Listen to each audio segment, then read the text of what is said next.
With the multiverse floodgates opened for the public, anything is possible. So technically, all the villains in Marvel are currently present in the MCU. We just haven't seen them yet. But even so, here are some villains we may never see in the MCU.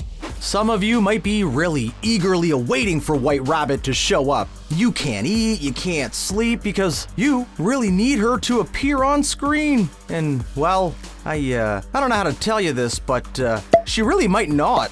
So you can rest easy now. White Rabbit is not a crucial character that needs to be in the MCU, and with her originally being a villain in Spider-Man, she does not add much to the plot for her to be considered a character of importance. It's like you can either have her around or you can choose not to. It wouldn't make that much of a difference either way. She's more of a minor troublemaker than something to threaten the entire universe. If we really think about characters taking priority over someone like White Rabbit, there's a whole other list with just, honestly, more interesting characters. Not to say that White Rabbit is completely uninteresting. She was actually inspired by Lewis Carroll's Alice in Wonderland and then decided to become a criminal. Don't know where that was in the story, but I suppose you can interpret art in your own ways.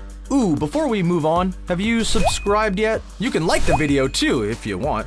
Now, Tiger Shark used to be a great swimmer. He had the skill to be able to take part in the Olympic Games until an unfortunate incident led him to be unable to swim. And then you know how it goes. Some experiments happened and he grew fangs, gills, fins, lost his mind, and became Tiger Shark. There is little to explain on why this character might not be in the MCU anytime soon, but one of the reasons that we speculate is that it might be because of Namor. So Tiger Shark's most prominent role is as Namor's enemy, and so we recently saw Namor being introduced in Wakanda Forever, and we kinda doubt Namor's getting anything big released for the next 2 years. There's just a lot more projects before a character like Namor can take the center stage. Not to mention Tiger Shark, yeah, not really the biggest threat in the universe. Well, he actually did kill Namor's father, so he might get a mention by name, but really, he's more like someone who could be a henchman to one of the biggest threats in the universe, but not anyone who we can see being prioritized. Okay, cue the goofy music. We don't even know where to start with this one, but we just had to include him just because of how funny this character is. Just look at him. He's a villain made up of alphabets. The pinnacle of running out of ideas. But despite his appearance, Typeface was just someone who turned to a life of crime out of despair. When he returned from war, his wife left him and took the kids. And when he decided to pick himself up and become a signsmith, the company was bought and he didn't have that left for him either. So he drew on his face and went on to wreak havoc from whatever crimes he could commit, as he didn't really have any exceptionally special powers. But, you know, we cheated a bit on this one since Typeface is more of an anti-hero. Oh yeah, he still has some goodness left in him, and well, he's kind of really dead. So as important as the total of you and I believe him to be in the MCU, he might not get that much of a chance to teach us what true crime looks like. And that's just a shame, you know? Imagine this, Typeface by Marvel. Come on, who wouldn't go and watch that? Now this is a good one. Mr. Smile. And no, he is not just some creepy pasta. He is actually a Marvel villain. And just look at that unsettling and creepy appearance. He honestly might be one of the most disturbing villains in the entire Marvel franchise. That smile that just seems like it's going on forever as a feature. It really makes you wonder, what's he smiling about? And you know, it's probably just something horrifying. That feeling of dread this character brings can rival a horror movie villain, which is why we believe we might not be seeing him running free in the MCU. In the comics, his appearance is actually short-lived as Doctor Strange takes care of him and his partner, Mr. Sulk. So even though they were demons and terrifying ones, they did not pose that much of a threat. But that's not all. Can you really imagine Marvel turning into a horror genre? As much as it would be for adults, we think that it's aimed at children as well. And with most of the movies being largely PG-13, we doubt the creators would be any rush to include, well, any of these unsettling villains. You guys remember The Brood? Well, if you were trying to erase that memory, you are welcome. Some of you might have seen this coming, but yes, we doubt the Maestro will be making an appearance. He is most prominently a Hulk villain, and a very interesting one, as he is Hulk, but from some 100 years in the future, and extremely powerful. But see how we mention the Hulk when we have She-Hulk now? So with the introduction of Jennifer Walters, we think that the creators are going to focus on her for the time being, not to mention all the Phase 5 and Phase 6 plans. Yeah, we don't see a Hulk movie there. The Hulk might definitely make a comeback, but even then, out of all of the villains, it's unsure if the Maestro would be the one they would go for. Although, unlike most of the entries on this list, the Maestro isn't too far-fetched, but we do need Hulk around for it. Not sure if the Maestro's interaction with She-Hulk would be as interesting and...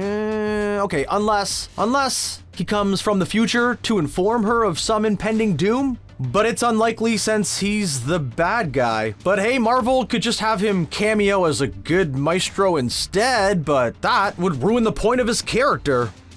Anyway, getting sidetracked and now on to the next one.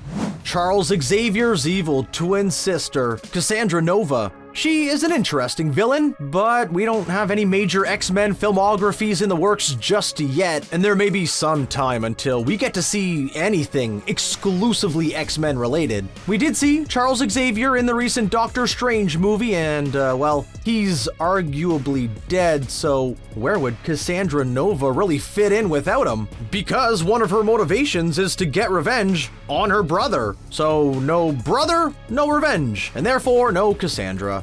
Now, it is hard to believe Charles Xavier is actually dead, but even so, Cassandra might not be a prioritized villain in whatever upcoming X-Men exclusive we get. And we say this because the MCU seems to be taking a more serious turn by making their movies more meaningful and presenting more catastrophic threats. They do have to conclude the multiverse saga and begin the next phase at the moment, so maybe Cassandra is someone that we'll see next year or the year after that, or maybe the one after that. Who knows? You gotta keep some hope, you know? UFOs? What kind of name is that? Actually, I guess Fantastic Four isn't really any better, but UFOs! Okay, so these guys were led by the man called Simon Utrick, all in a pursuit for power. When they saw how the Fantastic Four came to be, they decided they wanted powers as well, and followed approximately the exact same method until they got their own powers. But unlike the Fantastic Four, they were not the good guys, attacking the Hulk just because he stopped them from getting even more powerful. Yeah, they were really power hungry.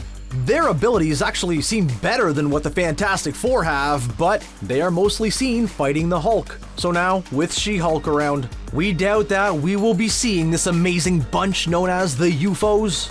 It is really sad that we might never get to see them on screen, but at least we can appreciate the fact that they existed. Hey, you never know. We might be surprised and see them make an appearance in a Fantastic Four movie.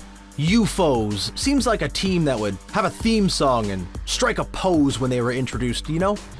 The Controller is an Iron Man villain, and yeah, that's about it. Roll credits. Yeah, just kidding. But you know where we are going with this. Iron Man is already dead in the MCU, so now with him gone, most of the villains associated with him also have a very little chance to appear on the big screen or on your TV screen. The Controller didn't really have that big of a role in the comics either. He was just a minor villain causing minor problems using telepathic abilities. Of course, at first, his abilities were weaker, but even with all the upgrades and power-ups, he could read or control minds, hence the name, the Controller. Well, actually, his motivations in general revolve around him seeking control in his life. And he's really ambitious, as controlling his life is too small of a goal. He wants to control the world. So, you know, that's where Iron Man comes in and stops him. With all the entries on this list so far, somehow the Controller seems the least likely to appear, mostly because of how Iron Man is dead, but also with Thanos and Kang the Conqueror around. Are we really gonna have someone like the Controller show up now?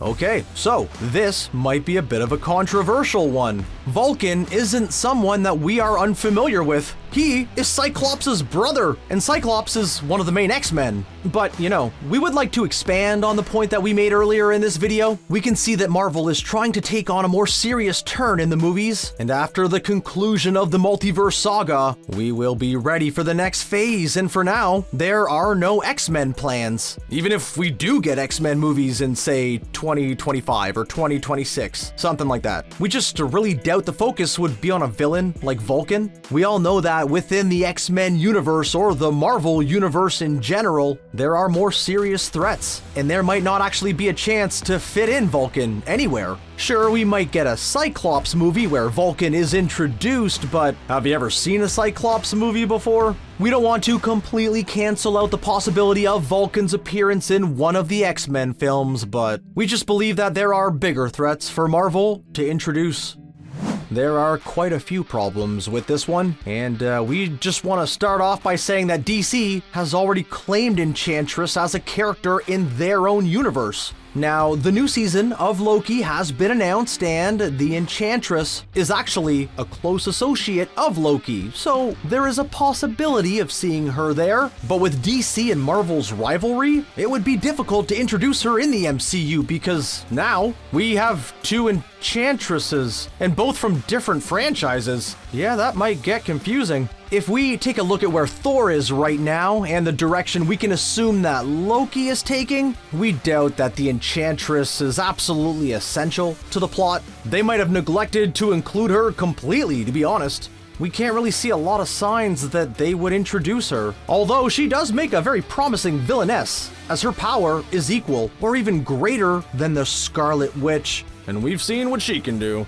But still, cynicism runs through our veins, so the Enchantress will never make an appearance. So, what did you think? We do really wish to see some of them, and maybe we are in for a surprise, but until then, make sure to like and subscribe, and also comment on some of your favorites that you're still waiting for. Until next time, thanks for watching.